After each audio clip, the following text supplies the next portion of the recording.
Hi everyone. तो आज की इस वीडियो में हम हिस्ट्री प्ले शेक्सपियर के हिस्ट्री प्लेज आज से स्टार्ट कर रहे हैं ना, क्योंकि आप लोग की बहुत डिमांड थी कि हिस्ट्री प्लेज को कराया जाए। हालांकि मैंने एक हिस्ट्री प्लेज कराया भी था, हेनरी 6 पार्ट 2 कराया था।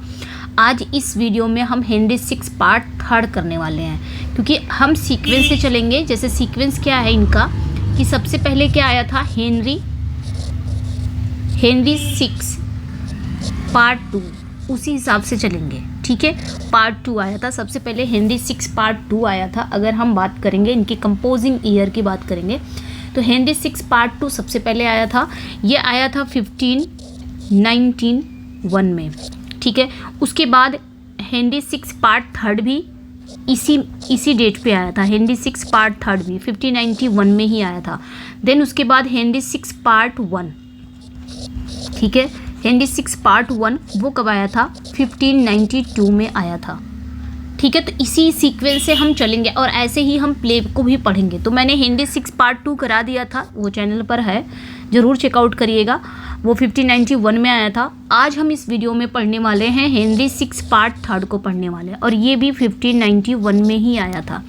तो ये जो नंबरिंग है ना, इनका जो डेट है, डेट के अकॉर्डिंग हम प्ले को पढ़ेंगे।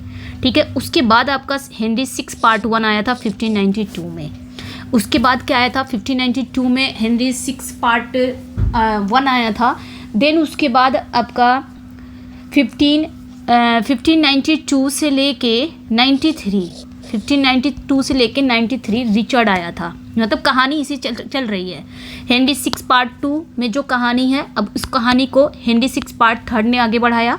उसके बाद ये कहानी पार्ट 3 में, पार्ट 1 में भी है।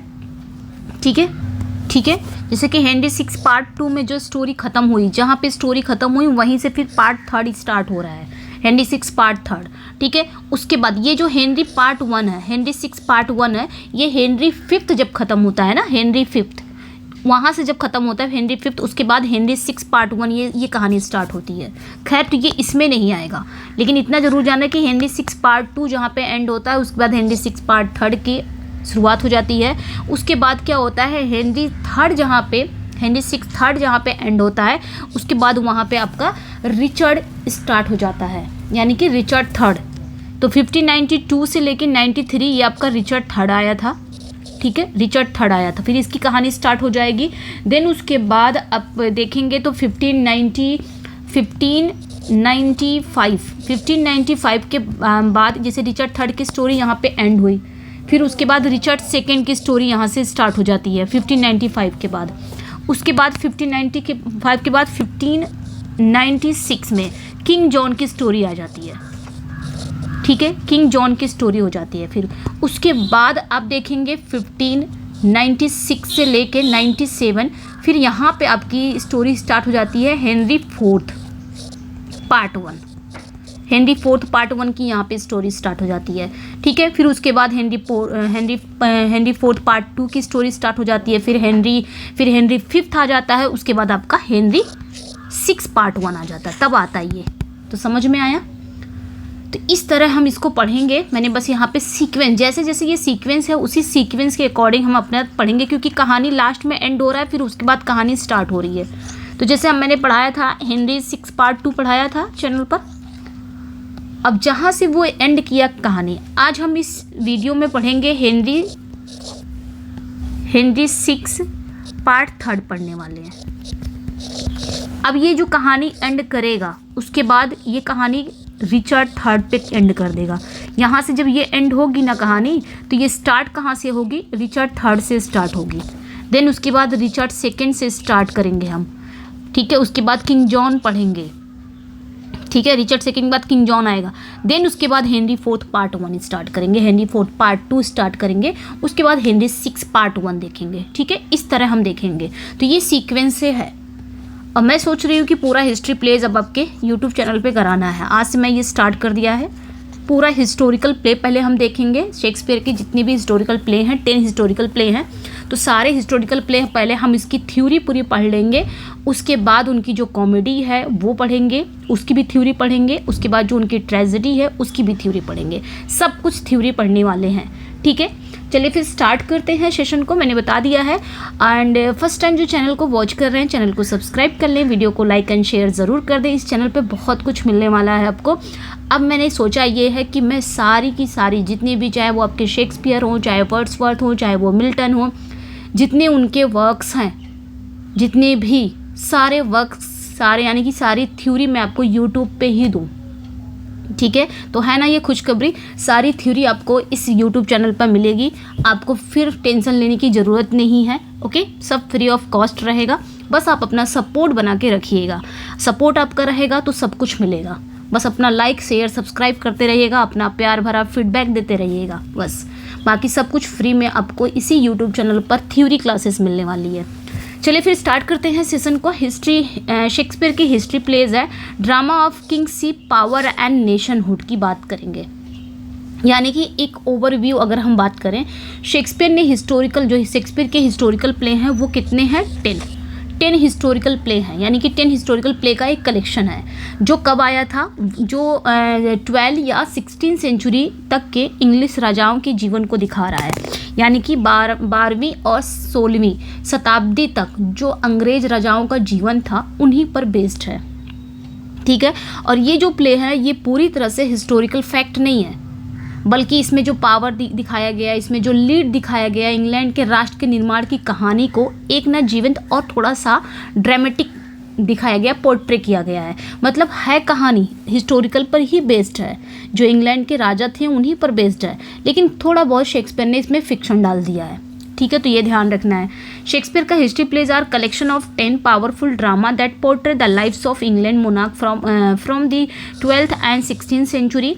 They are not strict historical records, rather they are vivid theatrical exploration of power, leadership and the making of England itself, जो मैंने अभी बताया।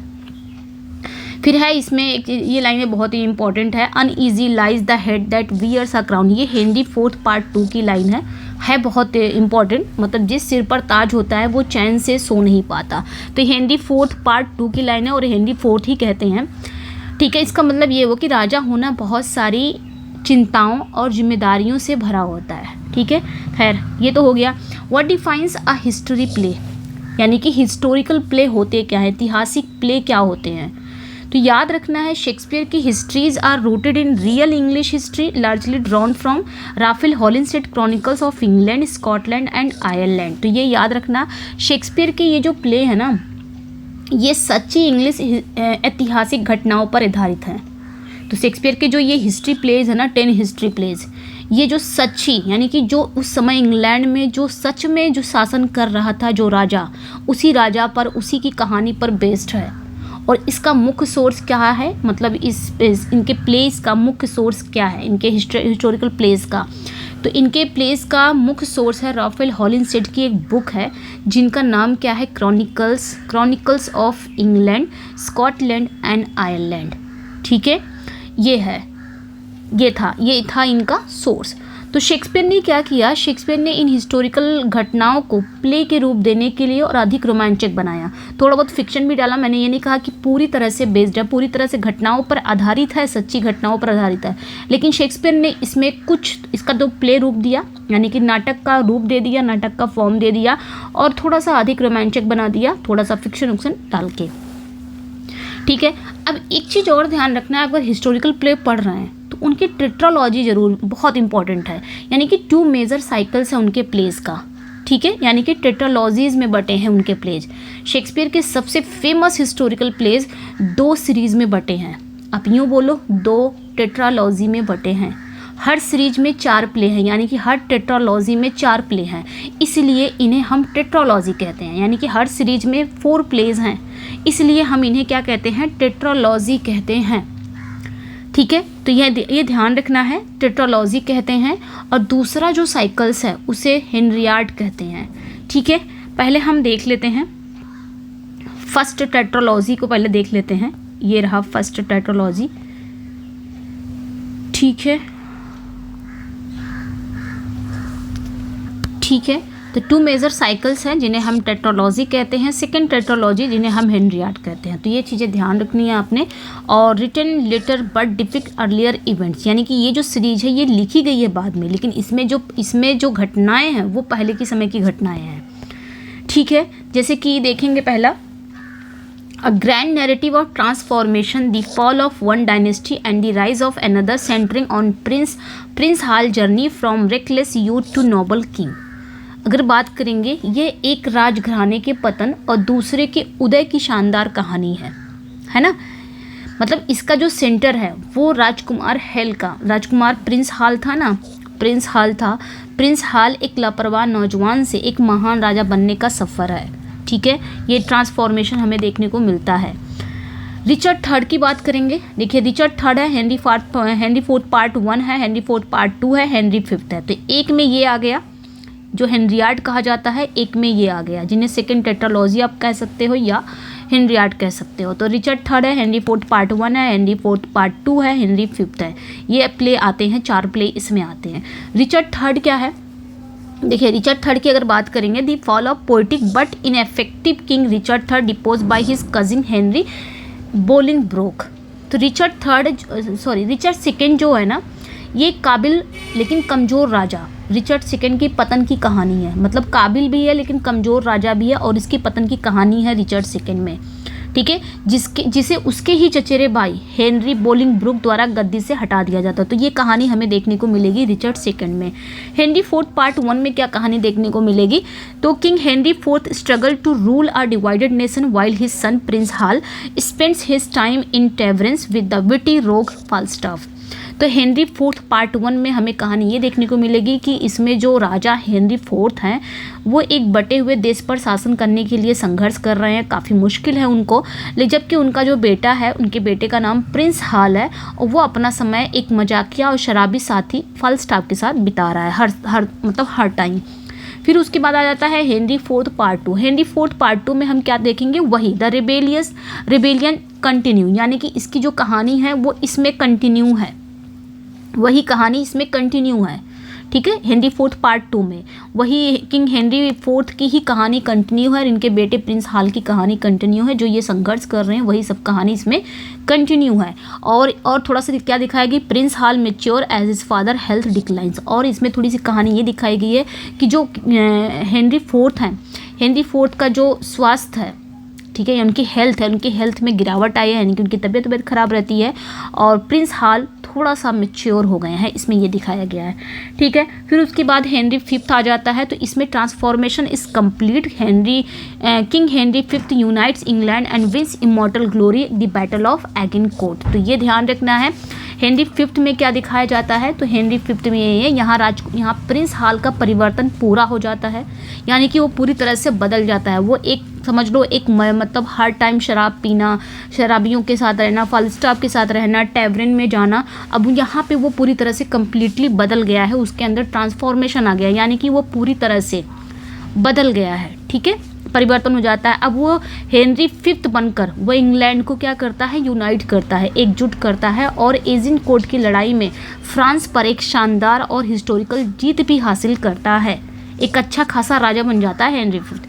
तो ये हो गया बैटल ऑफ एजिनकोट। मैंने बताया बैटल ऑफ एजिनकोट की लड़ाई में फ्रांस पर एक शानदार और हिस्टोरिकल जीत भी हासिल यही करता है हेनरी फिफ्थ। ठीक है, तो once more unto the breach dear friends once more, ये भी हेनरी फिफ्थ की ही लाइन है, हेनरी फिफ्थ कहता है, ये ध्यान रखना है। अब आ जाते हैं फर्स्ट टेट्रालॉजी के बारे में जान लेते हैं, उसके बाद फिर हम प्ले ही पढ़ेंगे। ठीक है, तो फर्स्ट टेट्रालॉजी की बात करेंगे। ये लिखा गया है पहले, लेकिन बट डिपिक्ट लेटर हिस्ट्री, ये ध्यान रखना है। फर्स्ट टेट्रालॉजी ये जो सीरीज है ना, ये पहले लिखी गई है, लेकिन इसमें बाद के समय की घटनाएं हैं, ये ध्यान रखना है। ठीक है,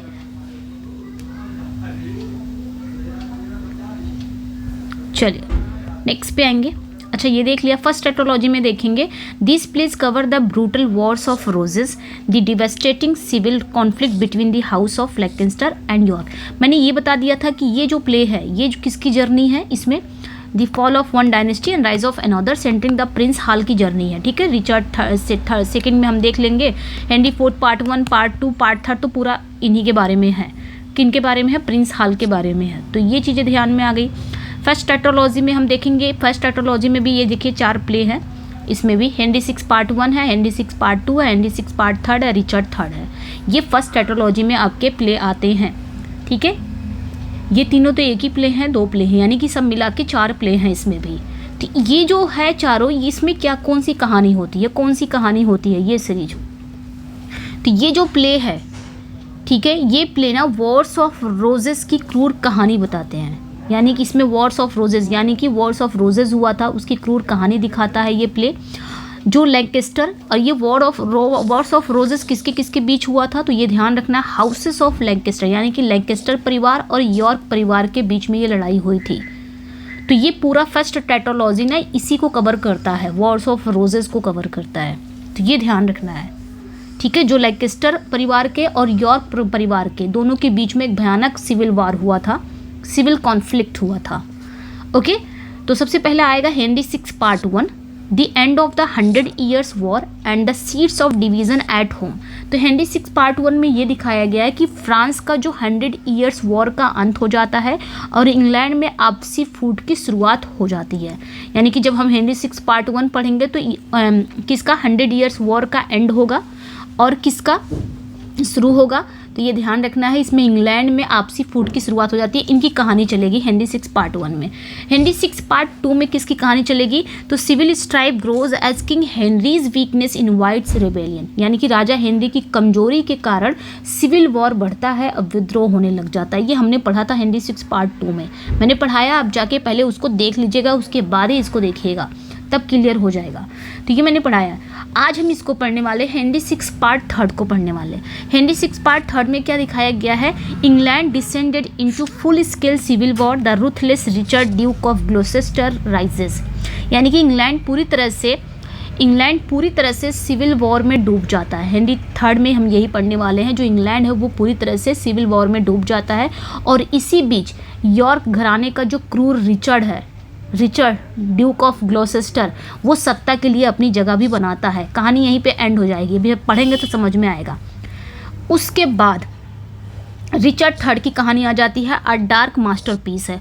Richard murders his way to throne, embodying pure political evil until the Tudor restore orders. तो ये ध्यान रखना है, रिचर्ड 3 ये बहुत ही शानदार, बहुत ही डार्क मास्टरपीस है। इसमें रिचर्ड अपनी क्रूरता, धोखेबाजी से हत्याएं करते हुए गद्दी पाने के लिए वो अपनों तक को नहीं छोड़ता है, अपने भाइयों तक को नहीं छोड़ता, सिर्फ किस लिए, गद्दी पाने के लिए, ठीक है। इसमें काफ़ी पॉलिटिकल बुराइयां भी है, जब तक ट्यूडर डायनेस्टी उसे हरा कर, यानी कि जब तक कि ट्यूडर डायनेस्टी उसे हरा कर देश में शांति स्थापित नहीं कर देता।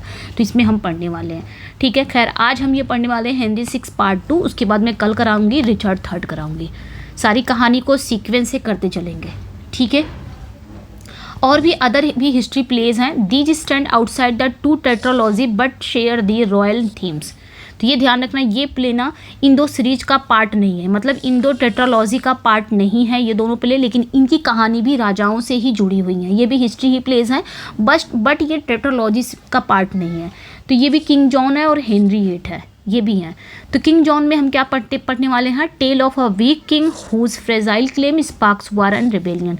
किंग जॉन ये बहुत ही कमज़ोर राजा की कहानी दिखाता है, जिसके गद्दी पर नाजुक दावे के कारण युद्ध और विद्रोह छिड़ जाता है। उसके बाद हेनरी 8 है, जो कि अनफिनिश्ड प्ले है, ये अनफिनिश्ड हिस्टोरिकल प्ले है शेक्सपियर का, और ये एक लेट प्ले है, likely co-written with John Fletcher, that dramatize the political and religious upheaval leading to England break with रोम।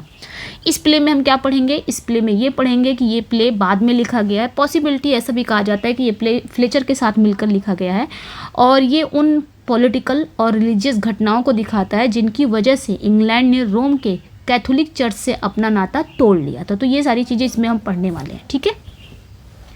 उसके बाद एक और प्ले आता है एडवर्ड 3।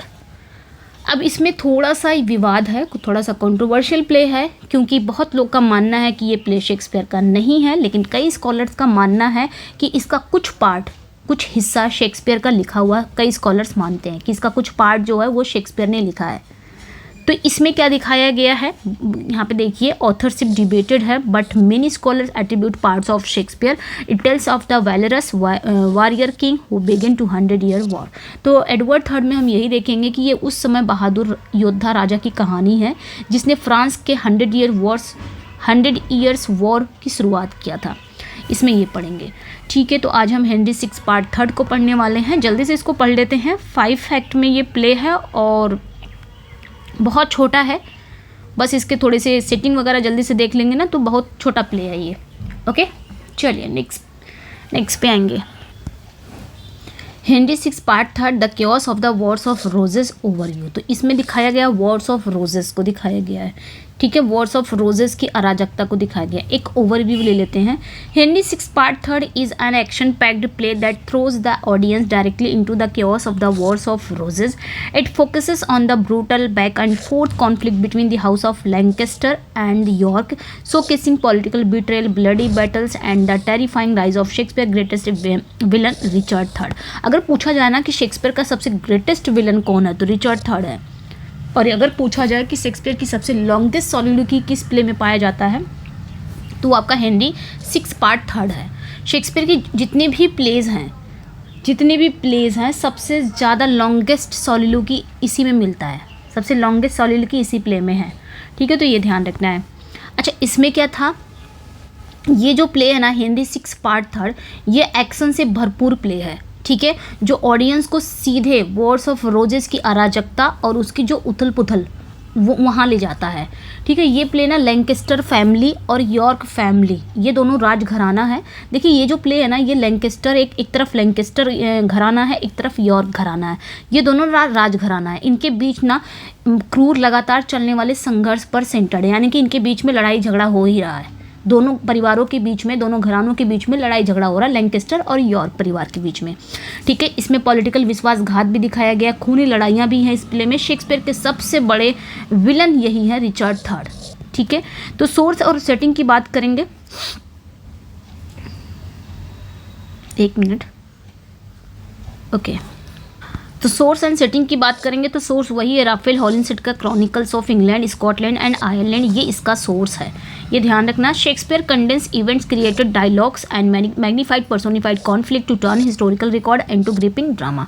शेक्सपियर ने क्या किया है, ये ध्यान रखना है कि शेक्सपियर ने हिस्टोरिकल प्लेस को छोटा किया है। जैसे कि हिस्ट्री पर बेस्ड है, लेकिन इन्होंने उसी हिस्ट्री को क्या किया, इन्होंने अपने प्लेज मतलब उसका प्लेज लिख दिया, उसका नाटक बना दिया।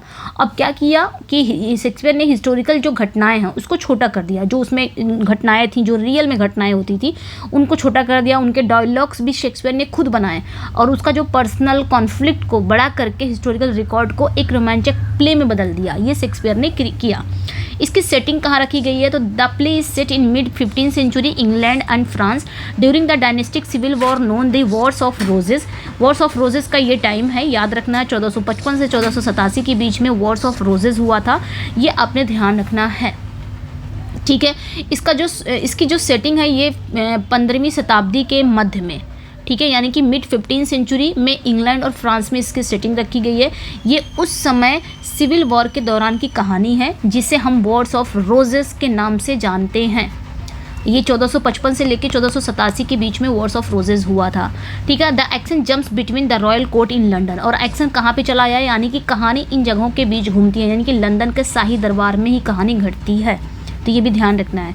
Various battlefield across England, Wakefield, Towton and Tewkesbury and French court, ये सारी चीज़ें इसमें हम पढ़ने वाले हैं। इंग्लैंड के अलग अलग क्षेत्र में कहानियाँ चली हैं, जैसे कि वेकफील्ड में भी स्टोरी आ गई है, टाउटन में भी स्टोरी आ गई है, यहाँ पे भी युद्ध हुआ था, एंड ट्विक्सबरी में यहाँ पे भी युद्ध हुआ था, वेकफील्ड में भी युद्ध हुआ था।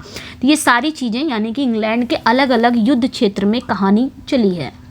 ठीक है, तो ये हो गया है। अब हम आते हैं फ्रेंच कोर्ट, यानी कि सबसे पहले हम किसके बारे में जानेंगे, फ्रांस के शाही दरबार के बारे में जानेंगे।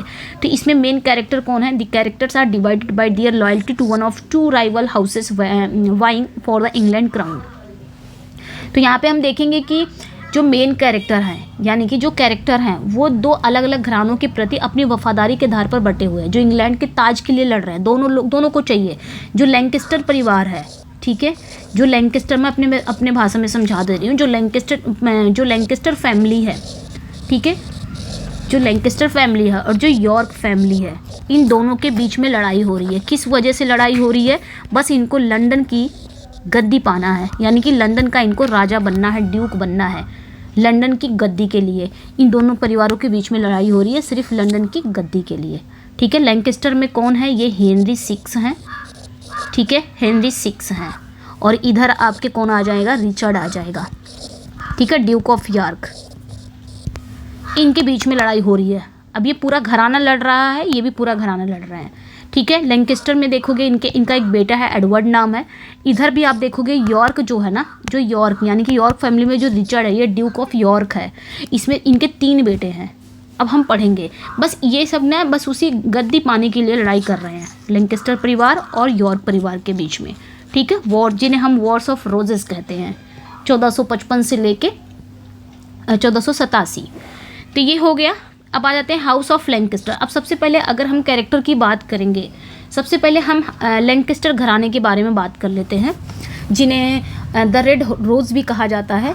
देखिए, किंग हेनरी 6, सबसे पहले अगर हम हाउस ऑफ लैंकेस्टर यानी कि लैंकेस्टर परिवार में कौन कौन है, कौन कौन कैरेक्टर हैं, कौन कौन पर्सन है, उनके बारे में जान लेते हैं।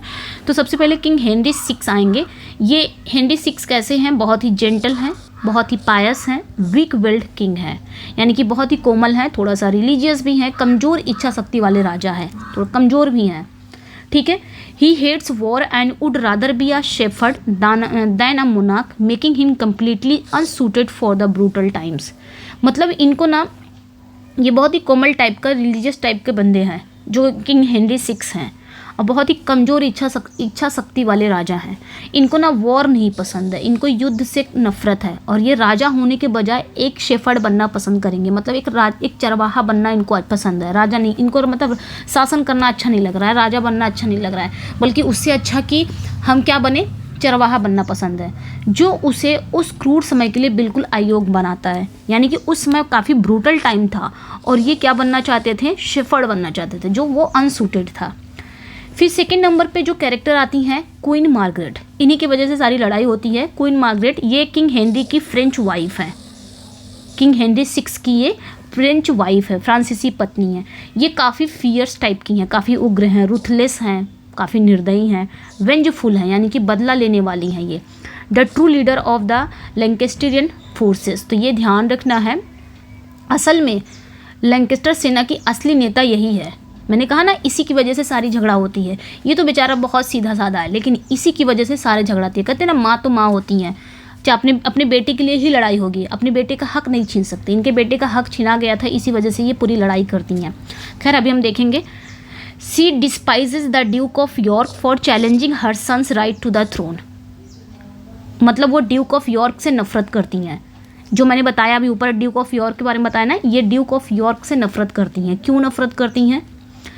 क्योंकि उसने क्या किया था, ड्यूक ऑफ यॉर्क ने क्या था, उसके बेटे के सिंहासन के अधिकार को चुनौती दी थी। इस समय मतलब हेनरी 6 गद्दी पर बैठे हुए हैं, तो ऑब्वियसली उनके बेटे को ही मिलेगा, हेनरी 6 के बेटे को मिलेगा, जिनका नाम प्रिंस एडवर्ड है, उन्हीं को मिलेगा। अब ड्यूक ऑफ यॉर्क जो है, वो उसको भी वही गद्दी चाहिए। तभी तो लैंकेस्टर परिवार और यॉर्क परिवार के बीच में लड़ाई हो रही है, क्योंकि उस गद्दी के लिए। तो ये सोच रही है कि मेरे बेटे का हक छीन रहे हैं लोग, ठीक है। उसके बाद आ जाते हैं थर्ड कैरेक्टर में, प्रिंस एडवर्ड, ठीक है। Prince Edward, Henry and Margaret young son, ठीक है। ये प्रिंस एडवर्ड कौन है? ये हेनरी 6 थर्ड एंड मार्गरेट के सबसे मतलब यंग सन है, बेटा है। तो ये ध्यान रखना है। Prince Edward, he is proud and inherit his mother's fiery spirit. तो ये भी ध्यान रखना, अपनी माँ पे ही गया है, ये भी बहुत ही घमंडी है, बहुत ही उग्र टाइप का है, यानी कि अपनी माँ का स्वभाव पूरा ये पाया है, विरासत में इसको मिला है प्रिंस एडवर्ड को, ठीक है। ये इनका यंग सन है, यानी कि जवान बेटा है। लॉर्ड क्लिफोर्ड, नेक्स्ट जो कैरेक्टर पे आएंगे हम, लॉर्ड क्लिफोर्ड, ये कौन है? A loyal Lancastrian noble man है, who is particularly blood thirsty and seeks revenge on the York for his father's death. तो ये कौन है? ये जो है, ये लैंकेस्टर का काफ़ी वफादार सरदार है, जो स्पेशली बहुत ही खूंखार है, और ये अपने पिता की मौत का बदला यॉर्क परिवार से लेना चाहता है। तो इसके भी पिता की डेथ हो गई है यॉर्क परिवार की वजह से, तो ये भी यॉर्क परिवार से बदला लेना चाहता है। सब एक दूसरे के खून के प्यासे हैं, ठीक है। तो ये हो गया इनका। तो हमने इंट्रोडक्शन देख लिया, लैंकेस्टर घराने का जान गए हम, कौन कैरेक्टर है। मेन कैरेक्टर मैंने लिया है जो ज़्यादा मेन है। फिर है उसके बाद हाउस ऑफ यॉर्क। अब हम देखेंगे, इन्हें हम वाइट रोज़ कहते हैं, उन्हें हम रेड रोज़ कहते हैं, इन्हें हम वाइट रोज़ कहते हैं, हाउस ऑफ यॉर्क। अब आ जाते हैं यॉर्क घराने में कौन कौन से लोग हैं। सबसे पहले आएंगे रिचर्ड, जिन्हें हम ड्यूक ऑफ यॉर्क कहते हैं। रिचर्ड ड्यूक ऑफ यॉर्क, नाम याद रखना। The head of the house of the York, he believes he is the rightful king and challenges Henry VI for the crown.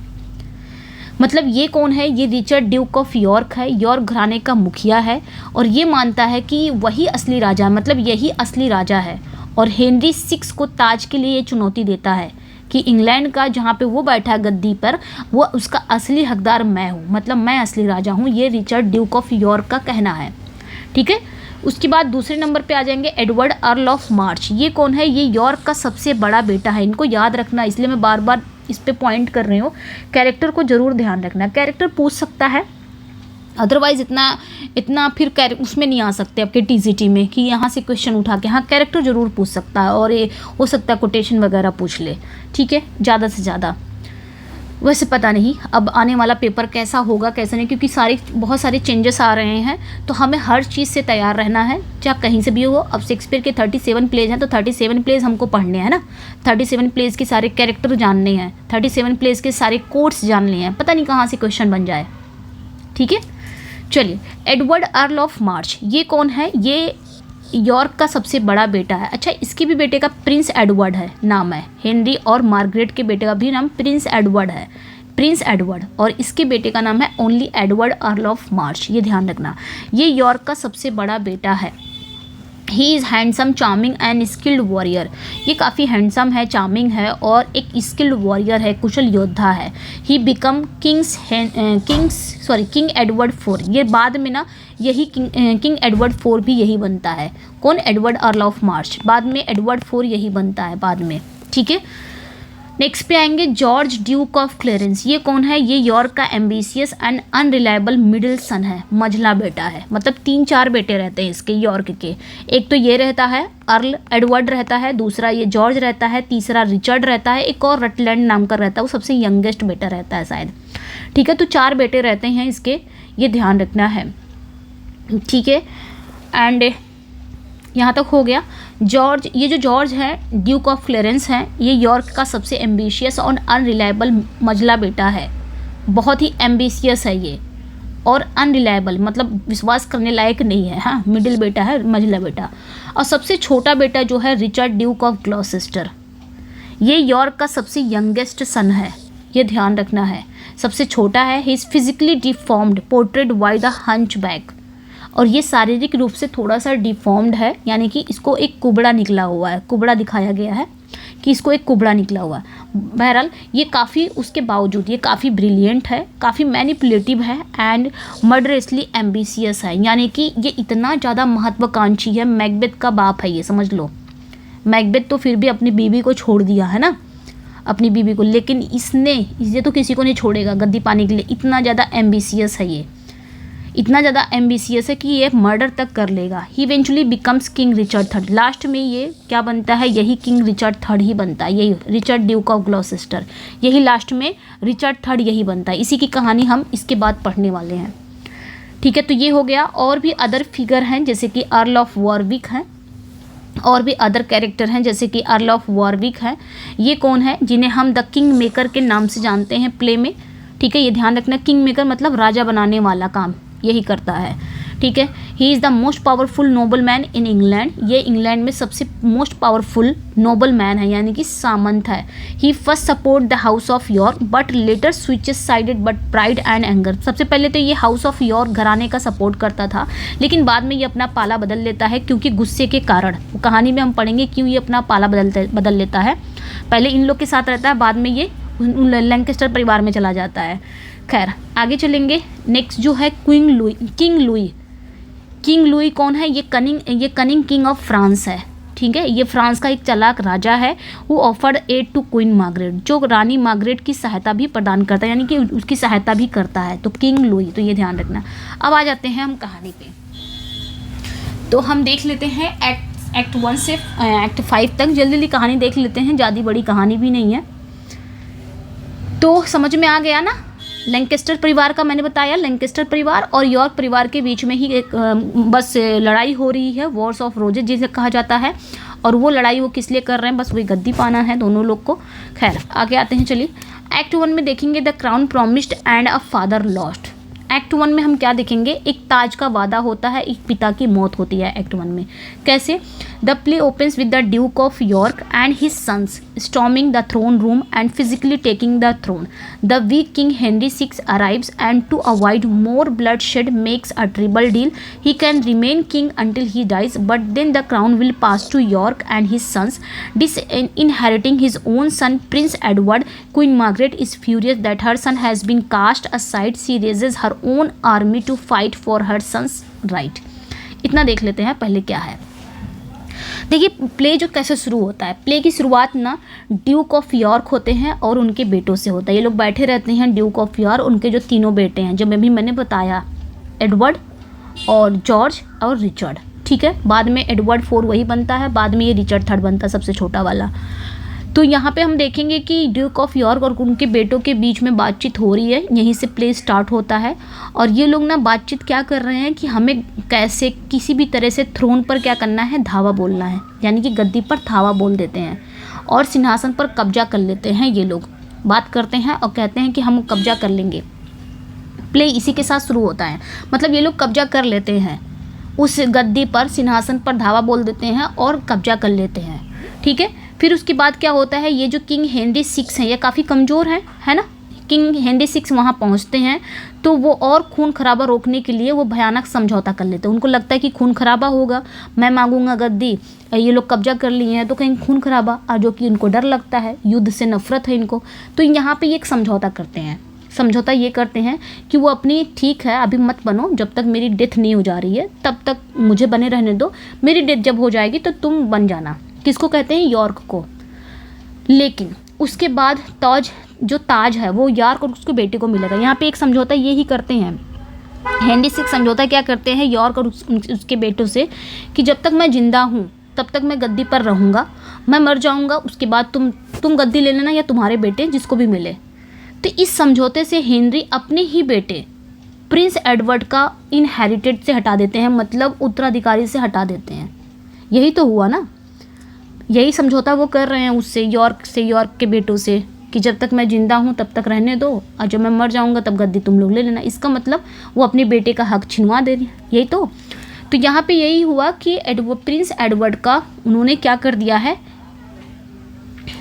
डिसइनहेरिटेड कर दिया है उन्होंने, यानी कि उनको उत्तराधिकारी से हटा दिया है।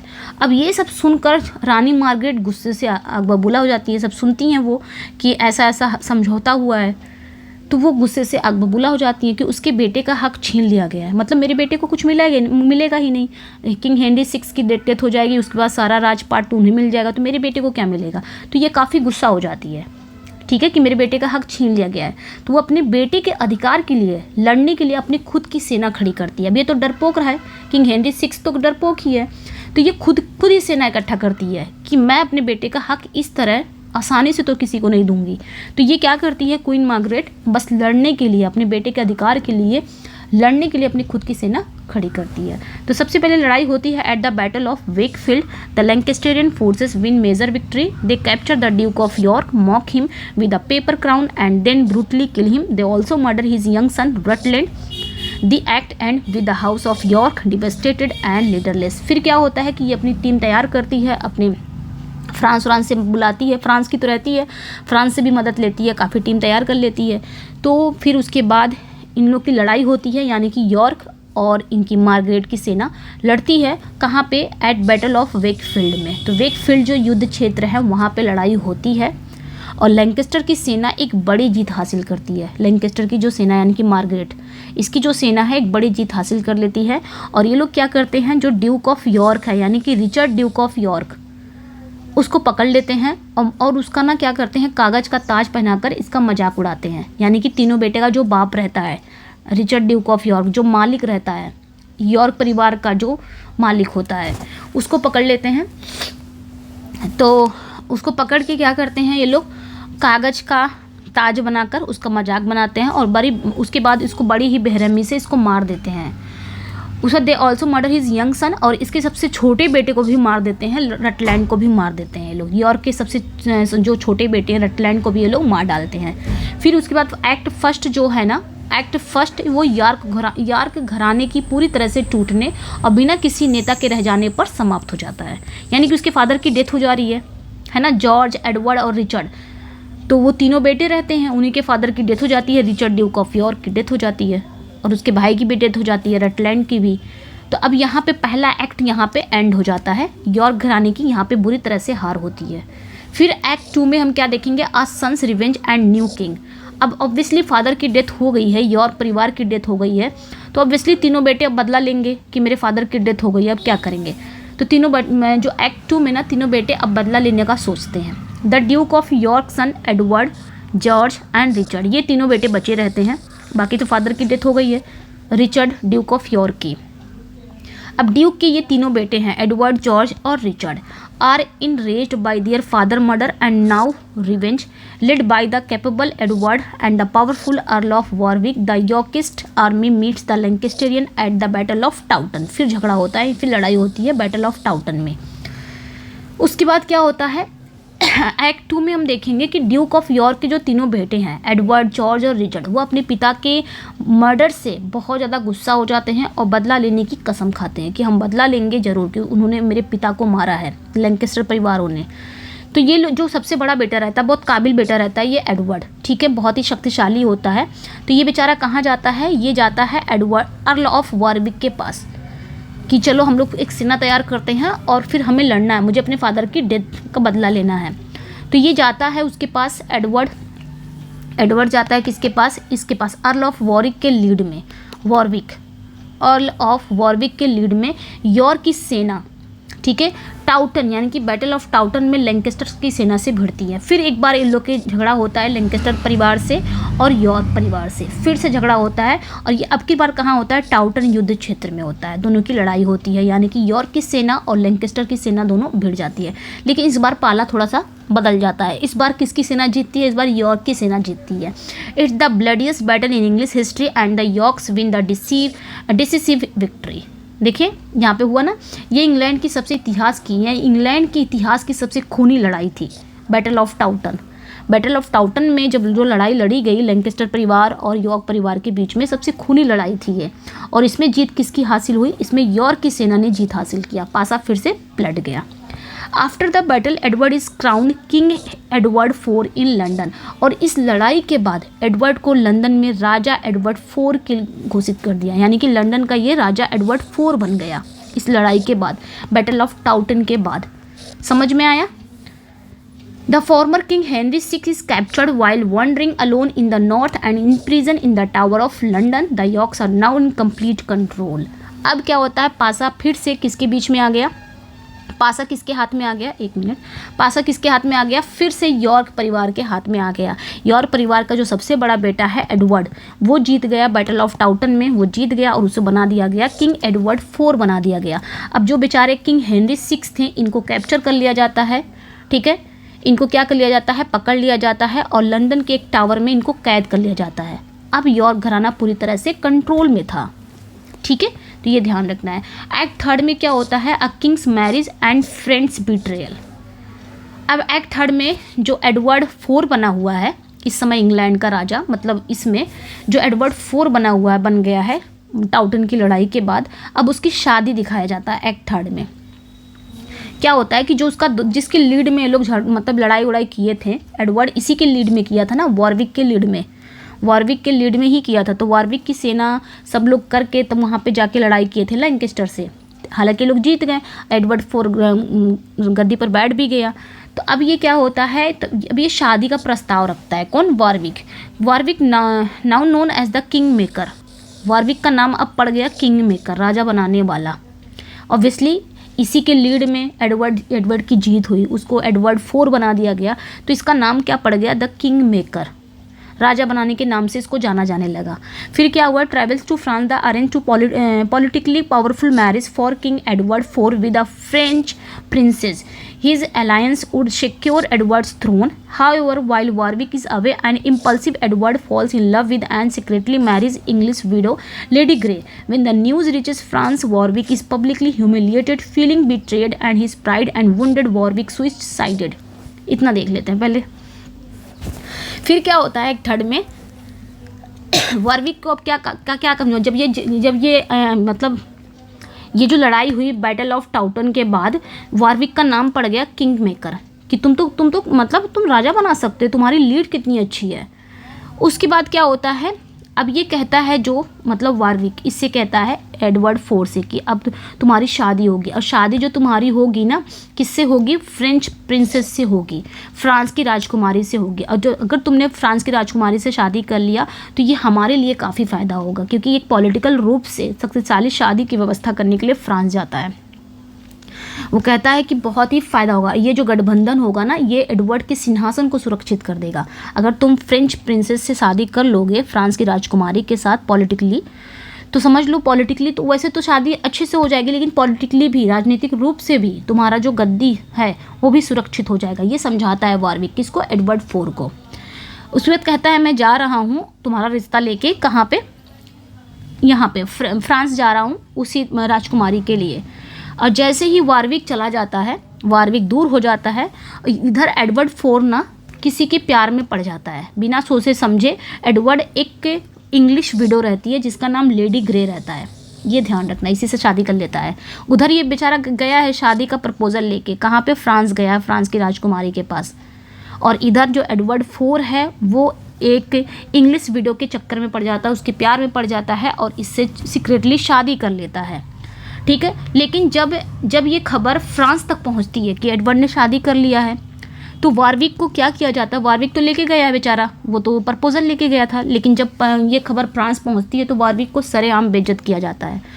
तो इसको काफ़ी धोखा और अपमान फील होता है, भाई सरेआम इसको बेइज्जत किया जा रहा है, तो इसको काफ़ी धोखा कि उसने मुझे धोखा दिया, एडवर्ड फोर ने मुझे कह रहा है कि जाओ प्रपोजल लेके जाओ, और उधर शादी कर लिया, और अपमान भी फील करता है। तो यहाँ पे वॉरविक क्या करता है, वो कहता है अब मैं उसके साथ नहीं रहूँगा। उसने अपना पाला फिर बदल लिया, अपनी पुरानी दुश्मन, वो कहाँ पहुँच जाता है, he makes alliance with the old enemy queen Margaret and promises to restore king Henry VI to the throne. The act ends with Warwick leading French army to invade England. फिर क्या होता है, फिर ये अपना पाला बदलता है, ये गुस्सा आ जाता है, बहुत ज़्यादा गुस्सा आ जाता है कि उसने मुझे धोखा दिया, मुझे अपमानित किया यहाँ पे। तो ये क्या होता है, फिर ये सोचता है कि अब मैं उसके साथ नहीं रहूँगा। फिर ये अपना पाला बदल के अपनी दुश्मन क्वीन मार्गरेट की तरफ चला जाता है, यानी कि लैंकेस्टर परिवार में फिर चला आता है।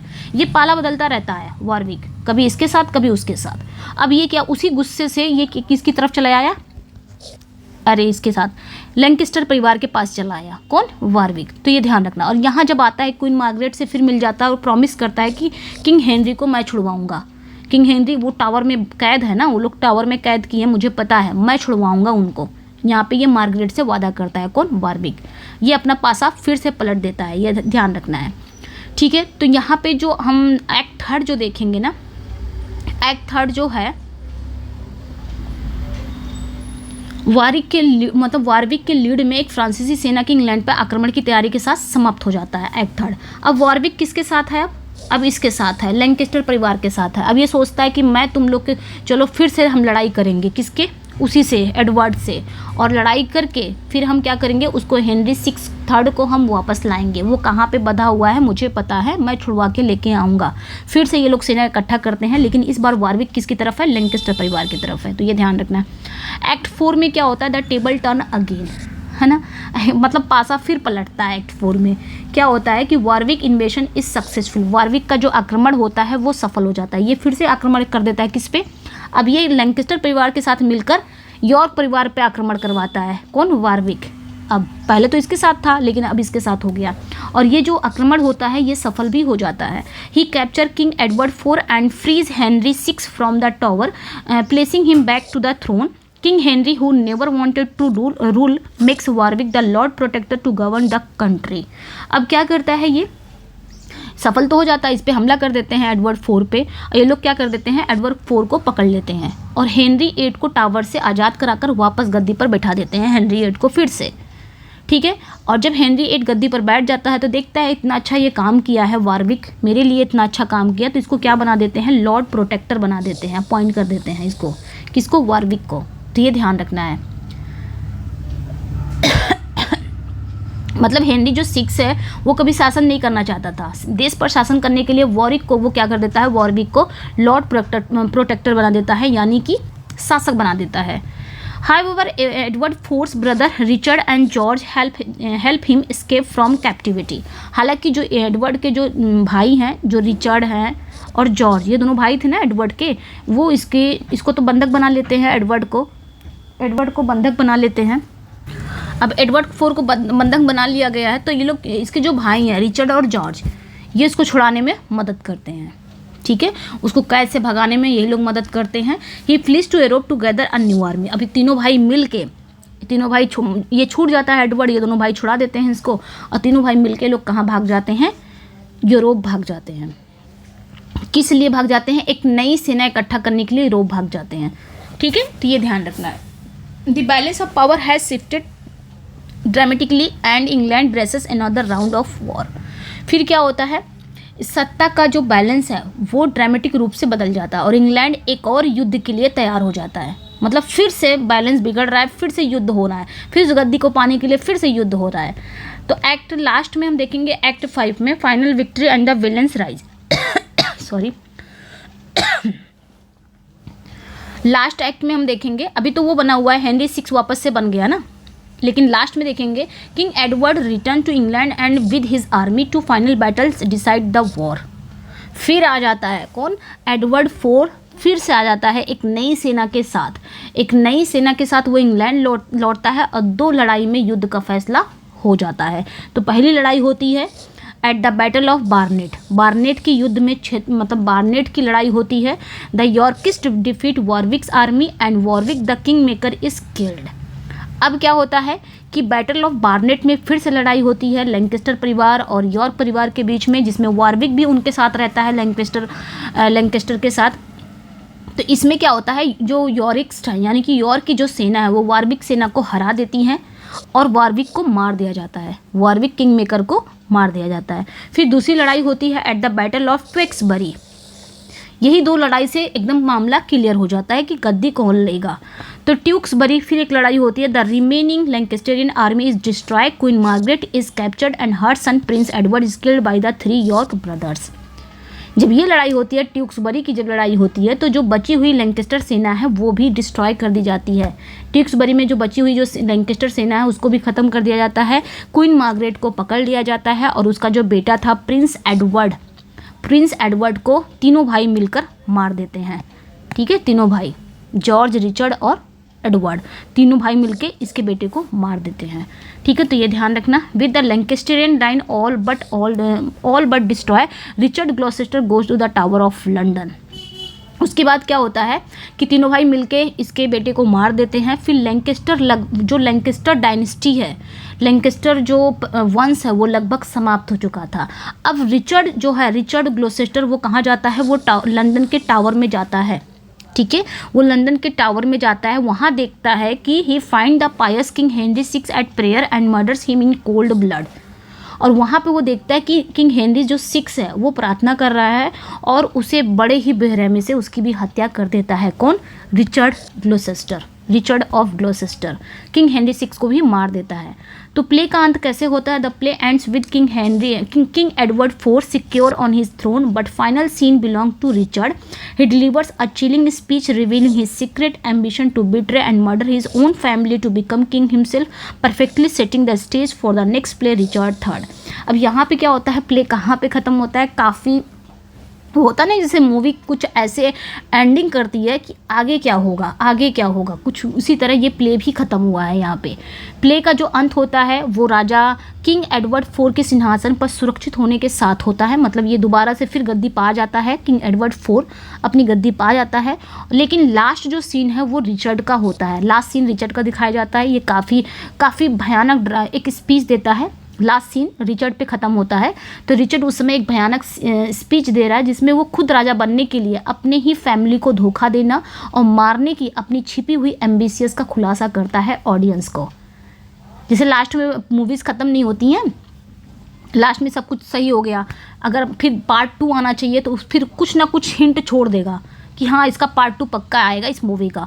उसी तरह यहाँ पे भी सब कुछ सिक्योर है, सब कुछ हो गया, किंग एडवर्ड को दोबारा गद्दी मिल गई, लेकिन लास्ट में सीन दिखाता है रिचर्ड का सीन दिखाता है। अब रिचर्ड का जब सीन आता है तो वो एक ड्रामा स्पीच देता है, एक सॉलिलोक्वी बोलता है, जिसमें वो खुद के एम्बिशियस दिखाता है कि मैं भी राजा बनूंगा, और मैं राजा बनने के लिए मैं राजा पक्का बनूंगा, और राजा बनने के लिए मुझे अपने परिवार को धोखा देना हो, मुझे अपने परिवार को मारना हो, मैं वो भी करूंगा, ऐसा वो स्पीच देता है, बोलता है। तो ये ऑडियंस को पता चलता है।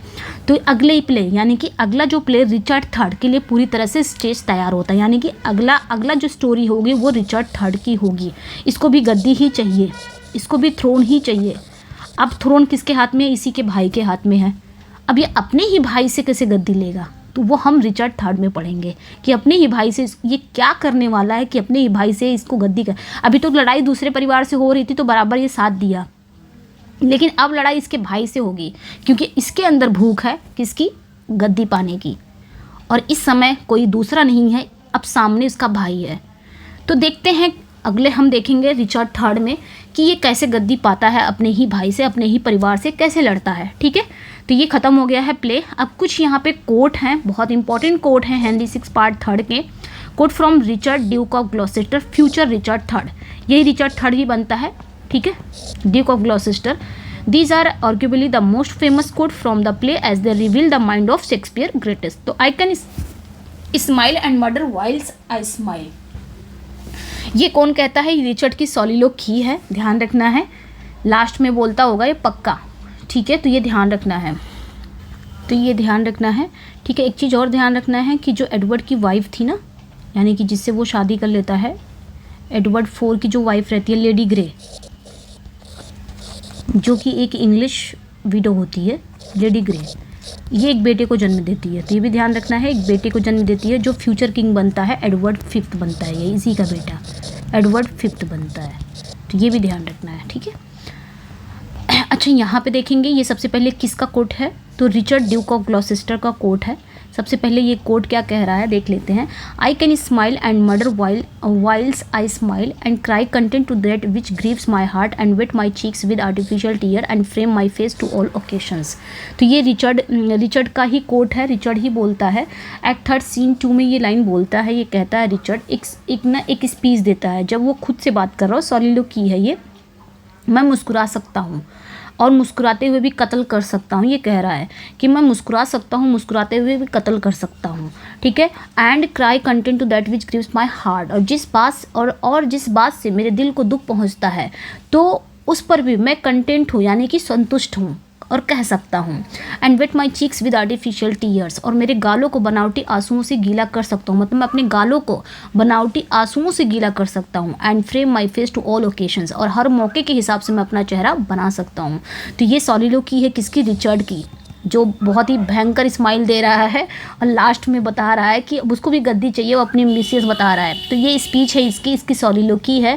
इस स्पीच में रिचर्ड अपनी असली फितरत बता रहा है, वाकई में वो कैसा है। वो कहता है कि वो एक बेहतरीन धोखेबाज इंसान है, वो लोगों के सामने मुस्कुरा सकता है, वो उसी समय उसकी हत्या का योजना भी बना सकता है, जिन बातों से उसे सच में दुख होता है उन पर वो खुश होने का नाटक भी कर सकता है, वो झूठे आंसू भी बहा सकता है, वो किसी भी सिचुएशन में फिट होने के लिए अपना रूप बदल भी सकता है। तो ये दिखाता है कि वो राजा बनने के लिए कितना क्रूर, कितना चालाक, कितना मतलबी है। ठीक है, अब उसको राजा बनना है, लेकिन यहाँ पे अब राजा बनेगा वो अपने भाई से कैसे करेगा, तो उसका भाई है राजा बना इस समय। फिर आगे कहता है, and therefore since I can not prove a lover I am determined to prove a villain and hate the idle pleasure of these days. फिर कहता है इसलिए यहाँ पे भी रिचर्ड अपनी शारीरिक बनावट, यानी कि वो कुबड़ा है थोड़ा सा, तो कुबड़ा के कारण खुद को बदसूरत मानता है। वो कहता है कि चूंकि वो प्यार और रोमांस जैसी समान खुशियों के लिए नहीं बना है, इसलिए उसने बुराई का रास्ता चुनने का फैसला किया, क्योंकि वो बदसूरत है, उसकी शारीरिक बनावट भी उसी टाइप की है। तो इसका मतलब वो रोमांस के लिए नहीं बना है, वो उससे कोई प्यार नहीं करेगा, वो प्यार के लिए बना है, इसलिए उसने बुराई का रास्ता चुना है। वो शांति और आराम के समय से नफरत करेगा और अपनी एम्बिशियस को पूरा करने के लिए खलनायक बनेगा। ये उसके राजा बनने की तीव्र इच्छा को दिखा रहा है। नेक्स्ट पे आएंगे, suspicions always haunts the guilty mind, the thief doth fear each bush and officer. तो ये कौन है, ये कौन कहता है? ये भी वही कहता है, रिचर्ड ही कहता है। Just before he murder king Henry six. King Henry six का जब मर्डर कर देता है ना, तब ये बात रिचर्ड कहता है। ठीक है, रिचर्ड यहाँ पे एक कहावत कह रहा है, इसका मतलब कि जिस पर्सन ने कुछ गलत किया है वो हमेशा डर और शक में जीता है, उसे हर समय पकड़े जाने का डर लगा रहता है। तो रिचर्ड यहाँ पे एग्जांपल देता है कि जैसे एक चोर को हर झाड़ी को देखकर डर लगता है, मतलब एक चोर को हर बुश है यहाँ पे ना, हर झाड़ी को देखकर डर लगता है कि कहीं कोई सिपाही तो नहीं छिपा है, वैसे ही एक पापी इंसान हमेशा डरा सहमा रहता है। आयरनी ये है कि ये खुद, मतलब ये बात रिचर्ड खुद कह रहा है, जो सबसे बड़ा खुद ही अपराधी है। ठीक है, फिर यहाँ पे कोट अबाउट क्वीन मार्गरेट का कोट आ जाएगा। ये इंपॉर्टेंट कोट है, इसलिए मैंने यहाँ पे ले लिया। This is one of the Shakespeare most famous insult, perfectly capturing Margaret character from her enemies point of view. O tiger's heart wrapped in woman's hide. Act 1 scene 4 में ये लाइनें हैं, duke of York as queen Margaret is mocking him before his execution. तो ये ध्यान रखना, O tiger's heart wrapped in a woman's hide. ये कौन कहता है? ये ड्यूक ऑफ यॉर्क कहता है, जब रानी मार्गरेट उसकी मौत से पहले उसका मजाक उड़ा रही होती है तब ये कहता है। ठीक है, ड्यूक ऑफ यॉर्क को पकड़ लिया जाता है ना, लैंकेस्टर परिवार पकड़ लेते हैं, तो इसका मजाक नहीं बनाते हैं, ताज, कागज़ का ताज पहनाकर इसका काफ़ी मॉक किया जाता है। तो उसके पहले वहीं पे कहता है ये ड्यूक ऑफ यॉर्क, कहता है कि O tiger's heart wrapped in a woman's hide. ओ औरत की खाल में लिपटे बाघिन के दिल वाली, मतलब ड्यूक ऑफ यॉर्क ये कहना चाहता है कि मार्गरेट बाहर से तो एक महिला दिखती है, एक औरत है, लेकिन अंदर से वो बाघ की तरह खूंखार, क्रूर और बेरहम है। ये दिखाता कि उसके दुश्मन उसे कितना निर्दयी मानते हैं, क्योंकि उसने यॉर्क को बहुत प्रताड़ित किया था, तब उसने ऐसी बात कहा था। तो ये क्वीन मार्गरेट को ही ये बात कहता है, O tiger's heart wrapped in a woman's hide. अब इसी लाइन से मुझे एक लाइन और याद आ रही है, क्या याद आ रही है वो आप मुझे बताएंगे, क्या याद आ रहा है इस लाइन से। नेक्स्ट पे आएंगे quote from king Henry six का ये कोट है, तो देखते हैं। O God methinks it were happy life to be no better than a homely swain to sit upon a hill as I do now. तो ये कौन कहता है? किंग हेनरी कहता है। एक फेमस सॉलिलोकी है किंग हेनरी का, while watching the battle of Towton from the molehill. जब बैटल ऑफ टाउटन हो रहा था ना, उस समय जब ये देख रहा था तब ये बात कह रहा था। कौन? Henry six. क्या कहता है हेनरी सिक्स कि हे भगवान, मुझे लगता है कितना सुखी जीवन होता अगर मैं एक साधारण देहाती गृहणी से बेहतर ना होता। मतलब राजा हेनरी यहाँ युद्ध और खून खराबे से तंग आ चुके हैं। वे चाहते हैं कि काश वह राजा ना होकर एक साधारण शेफर्ड होते, गडेरिया होते। वो एक शांतिपूर्ण, कम से कम वो एक शांतिपूर्ण जीवन तो जी रहे होते, तो जहाँ उन्हें सिंहासन और युद्ध की चिंता ना करनी पड़ती। तो इनके शांत और कोमल स्वभाव को दिखा रहा है कि कितने शांत, कितने कोमल स्वभाव के थे, जो एक राजा के लिए स्पेशली युद्ध के समय एक कमजोरी ही थी। एक राजा इस तरह बोल रहा है तो ऑब्वियसली वो कितना कमज़ोर राजा रहा होगा, स्पेशली युद्ध के समय। My crown is my heart not my head, not decked with are diamonds and Indian stones, not to be seen my crown is called content. ये कौन कहता है? ये भी किंग हेनरी कहता है to the man who capture him. जो आदमी उसे पकड़ लेते हैं तो ये किंग हेनरी ही कहता है। हेनरी का कहना है कि असली ताज सोने और हीरो से बना मुकुट नहीं है, उसके लिए असली ताज, यानी कि किंग हेनरी के लिए असली ताज मन की शांति और संतोष है। वो बाहरी धन दौलत और शक्ति के बजाय आंतरिक, यानी कि इंटरनल जो खुशी है, जो संतुष्टि को इम्पोर्टेंस देते हैं। ये एक बार फिर दिखाता है कि वो राजा की तुलना में एक संत की तरह अधिक थे, ऐसा लगता था एक संत है। Quote from the earl of Warwick से देख लेते हैं। वॉरविक क्या कह रहा है? I will not ruinate my father's house who gave his blood to line the stones together and set up Lancaster, while throws down Warwick that Clarence is so hard, so blunt, unnatural to blend the fatal instrument of war against his brother and his lawful king। तो ये भाई कौन कहता है? ये earl of Warwick कहता है। Warwick यहाँ पे ताना मारते हुए कहता है, ताना मारते हुए उसे, मतलब उसकी पुरानी बातें याद दिलाता है। किसे? यहाँ पे एक मिनट, हाँ, जॉर्ज कहता है, duke of Clarence quoting Warwick to his face as his betrays him. तो ये जॉर्ज ड्यूक ऑफ क्लेरेंस ये वॉरविक को धोखा देते समय उसी के शब्द उसे को सुना रहा है। ये जॉर्ज कौन रहता है? एडवर्ड का भाई रहता है, ड्यूक ऑफ यॉर्क का बेटा रहता है, सेकंड मझला बेटा यही रहता है। ठीक है, तो ये जो रहता है ना, ये जब उसको पकड़ लेते हैं, वॉरविक को धोखा दे देते हैं, तो उसी के शब्द उसी को सुना रहे हैं। वॉरविक यहाँ पे ताना मारते हुए उसी की पुरानी बातें याद दिला रहा है। ठीक है, मतलब जो क्लेरेंस है, George duke of clearance, George जो क्लेरेंस है, ये वॉरविक को बोल रहा है, वॉरविक को ताना मारते हुए उसी की पुरानी बातें याद दिला रहा है। वो कह रहा है कि वॉरविक ने खुद कसम खाई थी कि वह लैंकेस्टर वंश को धोखा नहीं देगा। फिर वह वॉरविक से पूछता है, वॉरविक क्या तुम्हें सच में लगा है कि मैं इतना क्रूर और अननेचुरल हूँ? कि अपने सगे भाई और अपने असली राजा के खिलाफ हथियार उठाऊंगा। तो ये क्लेरेंस का कहना है, ठीक है। क्लेरेंस यहाँ वारविक को धोखा दे रहा है और वापस अपने भाइयों यानी कि यॉर्क वंश के पास जा रहा है, और ऐसा करने से पहले वो वारविक के ही शब्दों का इस्तेमाल करके उसका मजाक उड़ा रहा है। क्लेरेंस कह रहा है कि जब तुम खुद अपने राजा के प्रति वफादार नहीं रह सकते। अब ये क्या था, वारविक क्या था, इसने पासा पलट दिया ना। एक तरफ पहले ये यॉर्क की तरफ था, बाद में पहुंच गया लैंकेस्टर की तरफ, तब भाई ये धोखा दे रहा। तो इसी को ये जॉर्ज कह रहा है कि जब तुम खुद अपने राजा के प्रति वफादार नहीं रह सकते तो तुमने ये कैसे सोच लिया कि मैं अपने परिवार के खिलाफ जाकर तुम्हारे प्रति वफादार रहूँगा। तो ये वारविक के अहंकार और उसकी दोहरी नीतियों पर एक करारा व्यंग था। तो ये ध्यान रखना है। यहीं पर एंड होता है ये। अब हम नेक्स्ट पे देखेंगे ना, रिचर्ड थर्ड को देखेंगे। आई होप कि आप लोगों को कहानी समझ में आ गई होगी ना, काफ़ी अच्छे से मैंने समझाया है। अब हिस्ट्री प्लेज मैं चाहती तो सिर्फ इसका वही ले लेती प्लेज को, लेकिन यहाँ पे मुझे थोड़ा सा टेट्रालॉजी को समझाना था जो मैंने समझा दिया। नेक्स्ट में हम रिचर्ड थर्ड पढ़ेंगे, वो काफ़ी छोटी वीडियो हो जाएगी, ठीक है। सिर्फ उसमें सिर्फ कैरेक्टर और प्ले को पढ़ना है। तो कैसा लगा अपना फीडबैक ज़रूर दीजिएगा, अपना सपोर्ट बना के रखिएगा। मैं सारी थ्योरी क्लासेस आपको यूट्यूब पे ही देने वाली हूँ, ये मेरा इरादा है। थ्योरी क्लासेस चाहे वो शेक्सपियर के हों, चाहे वो मिल्टन, चाहे वर्ड्सवर्थ, कोई भी राइटर के हों, सारी थ्योरी क्लासेस आपको सिर्फ यूट्यूब चैनल पे मिलेगी, ठीक है। तो अपना इस तरह पहले हम शेक्सपियर की हिस्ट्री प्लेस कंप्लीट कर लेते हैं, देन उसके बाद कुछ करेंगे, ठीक है। चलिए फिर मिलते हैं नेक्स्ट वीडियो में। Thank you for watching, bye bye.